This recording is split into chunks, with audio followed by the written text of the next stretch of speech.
Hello, I'm Severin Suzuki speaking for ECHO, the Environmental Children's Organization. We're a group of 12 and 13-year-olds trying to make a difference. Vanessa Suddy, Morgan Geisler, Michelle Quigg, and me. We've raised all the money to come here ourselves, to come 5,000 miles to tell you adults you must change your ways. Coming up here today, I have no hidden agenda.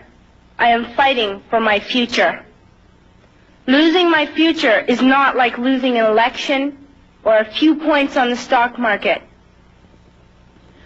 I am here to speak for all generations to come. I am here to speak on behalf of the starving children around the world whose cries go unheard.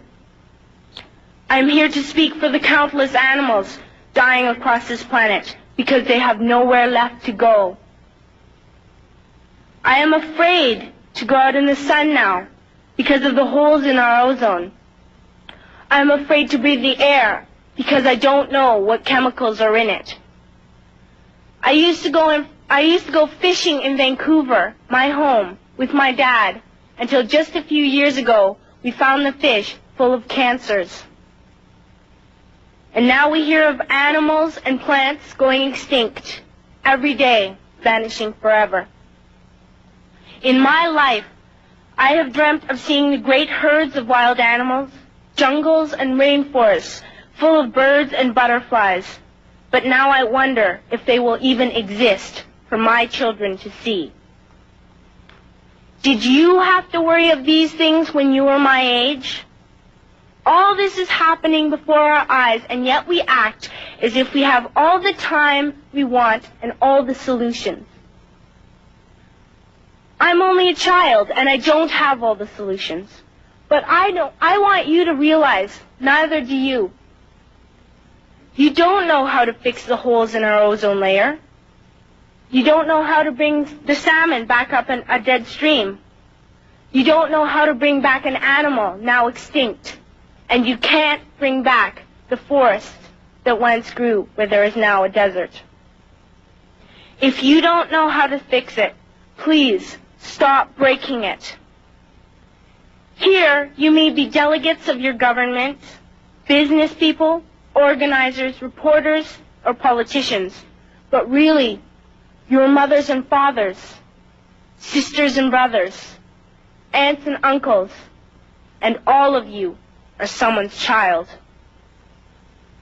I'm only a child, yet I know we are all part of a family. 5 billion strong. In fact, 30 million species strong. And borders and governments will never change that. I'm only a child, yet I know we are all in this together and should act as one single world towards one single goal. In my anger, I am not blind, and in my fear, I am not afraid of telling the world how I feel. In my country, we make so much waste. We buy and throw away, buy and throw away, buy and throw away, and yet northern countries will not share with the needy. Even when we have more than enough, we are afraid to share. We are afraid to let go of some of our wealth. In Canada, we live the privileged life, with plenty of food, water, and shelter. We have watches, bicycles, computers, and television sets. The list could go on for 2 days. 2 days ago, here in Brazil, we were shocked when we spent time with some children living on the streets. This is what one child told us. I wish I was rich. And if I were, I would give all the street children food, clothes, medicines, shelter, and love and affection. If a child on the streets who has nothing is willing to share, why are we who have everything still so greedy? I can't stop thinking that these are children my own age, that it makes a tremendous difference where you are born. That I could be one of those children living in the favelas of Rio. I could be a child starving in Somalia, or a victim of war in the Middle East, or a beggar in India. I am only a child, yet I know if all the money spent on war was spent on finding environmental answers, ending poverty, and finding treaties, what a wonderful place this earth would be. At school, even in kindergarten, you teach us how to behave in the world. You teach us not to fight with others, to work things out, to respect others, to clean up our mess, not to hurt other creatures, to share, not be greedy. Then why do you go out and do the things you tell us not to do? Do not forget why you are attending these conferences, who you're doing this for. We are your own children. You are deciding what kind of a world we are growing up in. Parents should be able to comfort their children by saying, everything's going to be all right. It's not the end of the world, and we're doing the best we can.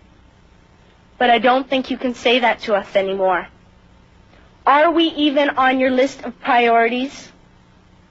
My dad always says, you are what you do, not what you say. Well, what you do makes me cry at night. You grown-ups say you love us, but I challenge you, please, make your actions reflect your words. Thank you.